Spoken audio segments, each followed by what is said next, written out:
You know change is needed in your life, and you've known for a long time now. I know how you feel. These changes are probably what you've intended to make for years. I've been there too. Let me help expedite your process by providing what I've learned over the past 5 years of sobriety from crystal meth.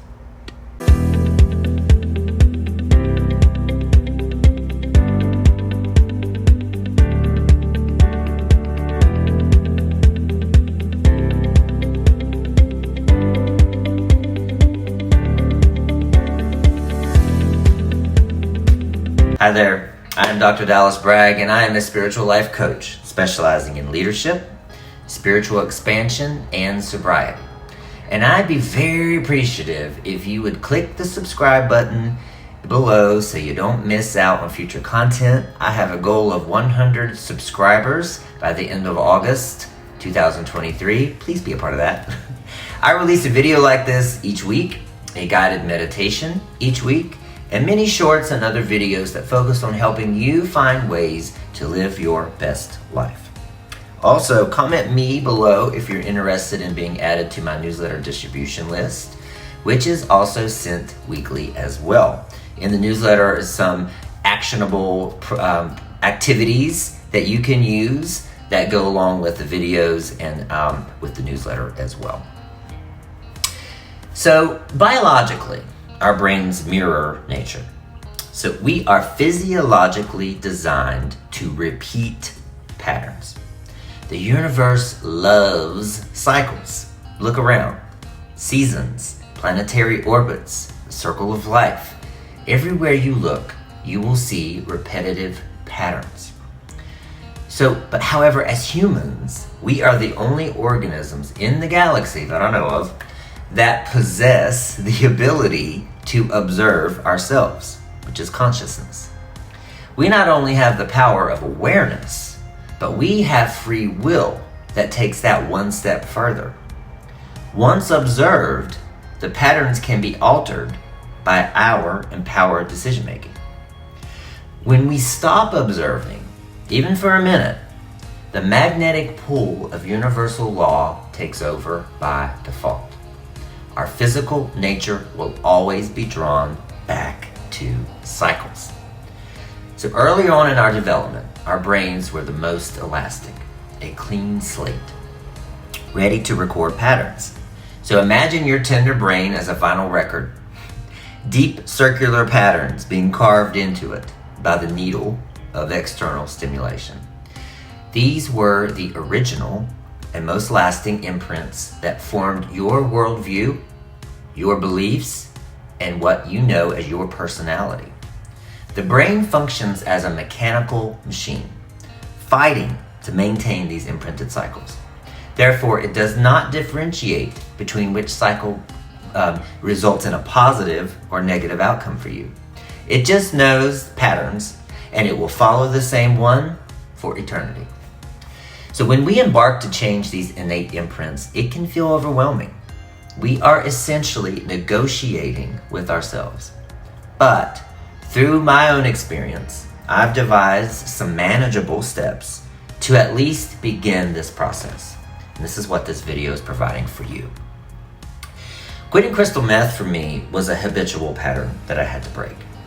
But I'm here to tell you that it was easy to stop using meth compared to the process of changing the beliefs and the imprints and the cycles that had been carved into my young vinyl record brain. I received many accolades for being able to stop the daily injection of crystal meth. But the truth is, I had to make that decision or go to prison. If only we were all faced with such leveraged decisions like that when it comes to daily changes and daily thought processes, right? The sense of urgency would be pretty much intensified, but unfortunately we're not. The hard work for me began after the substance was removed. I was left to unravel the patterns that drove my life to addiction in the first place. It has been a 5-year journey of peeling back decades of habitual thinking and behaving. And I felt overwhelmed and I felt discouraged for a very long time. And if you feel the same way, I hope that through my own trial and error, your learning curve will be softened. So, here we go. First, I suggest to get specific. Many people know that they want to change, but they aren't able to articulate how. I hear people say when they come to me when they want to be coached, I just want to be a better person. But what does that mean? Let's get very specific, because a clear beginning and ending point are the foundations for your journey back to self. Back to self is before your brain was etched with cycles. So for me, I wrote a very long, detailed description of my best self, asking what I would be like as my highest version in every aspect of my life. School, home, family, friends, work.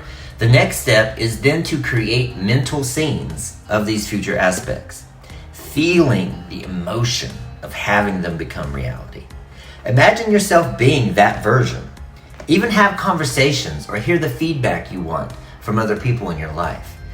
I suggest getting drowsy and then just start to dream. Don't fall asleep, but start to dream and feel the emotion of these scenes, because emotion is the conduit to moving our dreams and our thoughts into reality.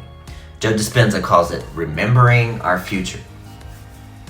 So next is to neutralize the use of I am in a bad way, in a negative way. Begin paying attention to your language. Notice when you attach your identity to your habits and your behavior. For example, replace I am a procrastinator with parts of me like to procrastinate. This will soften the feelings of guilt and separate your true nature from the habit. Because you are not your behavior, and you are not your emotions. You are not your habits. You are not your past.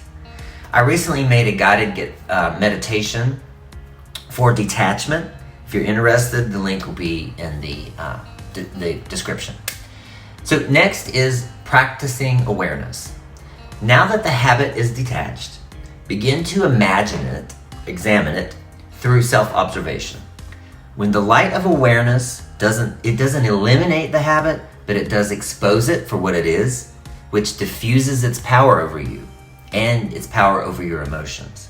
So objective observation says, I see that parts of me are acting out right now. Let's see if we can figure out where that's coming from. Which cycle is my brain fighting to repeat? The brain is always looking for safety and comfort, and that safety and comfort comes from repeating that cycle. So next, triggers offer direction. Emotional triggers, emotional activation. So monitor your emotional triggers, because these are the indicators of where to begin the deep observation. When we are activated, that emotion is your brain's way of saying, this feels familiar and you're unsafe.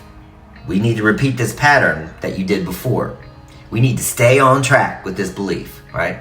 For example, maybe your team member at work questions your authority and it causes anger to well up. The belief that you have to be perfect could be at play here. The anger is both keeping you locked inside that belief, you have to be perfect, you have to be perfect, but it's also indirectly by the universe inviting you to heal. So, but if negative emotions like anger in the moment are fed energy instead of being examined and observed, then it will inhibit the entire process. So there's a fine line about giving it energy and observing that it's happening, which we can talk about later. And I also have a free download to help you with that process. It's a quick guide for overriding limiting beliefs. The link for that will be in the description as well. So next is setting small goals. Retraining the reptile brain can be a very slow process. Setting your small goals and anchoring into their achievement builds self-trust. You're building trust in yourself that you can do this because you're in control. For example, if you allowed yourself to procrastinate once in the past, the brain is going to fight to keep that going. And it knows the feelings and the thoughts to keep you procrastinating, right? So since we're referring to an animalistic reptile brain, let's think about a dog, like a pet dog that's allowed human food once. Once it's allowed human food, it's always going to try to get that food for the rest of its life. That's how the brain works. But one small decision to take action, despite your brain telling you not to, disrupts the cycle dramatically, so much more than what you would know, what you would think. So take a moment and ask yourself, who is in control of my life? And if the answer isn't a full me, then your reptile brain has control by default. The brain is fighting to keep the cycle the same, to hold you captive, to keep itself comfortable. It's trying to protect you.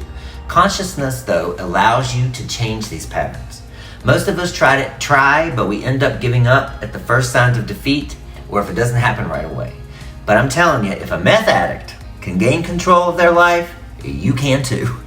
I am here to inspire and facilitate healing in others. If you'd like to work with me, comment free session below or send me a DM and we can get to work together and get to know one another a little bit better. I love you and I appreciate you spending time with me.